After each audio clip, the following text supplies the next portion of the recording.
میرا نام جمشید ہے۔ میں ایک عام نوجوان تھا۔ میرے خواب دنیاوی تھے، شہرت، پیسہ اور آرام۔ لیکن ایک دن خداوند یسوع نے میری زندگی میں مداخلت کی۔ ایک سادہ سی دعا نے میری سوچ بدل دی۔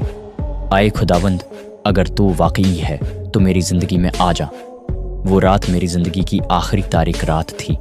اگلی صبح میرے دل میں ایک نئی روشنی تھی، خدمت کی بلاہٹ۔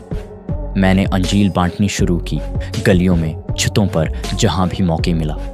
شروع میں سب نے مذاق اڑایا۔ لوگ کہتے، یہ کون سا نیا پاگل خادم بن گیا؟ دوست چھوڑ گئے، رشتہ داروں نے دروازے بند کیے، حتیٰ کہ بعض دن کھانے کو کچھ نہ ہوتا۔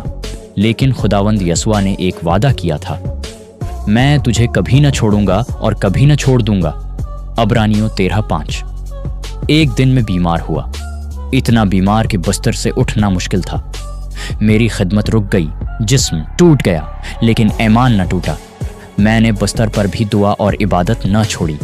میں نے کہا، اے خداوند، اگر میں تیری خدمت میں جان دے دوں تو بھی خوش ہوں، مگر ہار نہیں مانوں گا۔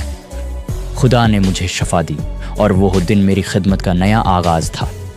اب جب میں منبر پر کھڑا ہوتا ہوں تو لوگ حیران ہوتے ہیں، وہی جو کل میرے مخالف تھے آج میرے ساتھ دعاؤں میں کھڑے ہیں۔ وہ جگہیں جہاں دروازے بند تھے آج وہی دروازے انجیل کے لیے کھل چکے ہیں۔ سبق، خدمت میں مشکلات آئیں گی، تنہائیاں، غربت، بیماری، مگر اگر خداوند نے بلایا ہے تو وہ ہر قدم پر آپ کے ساتھ چلے گا۔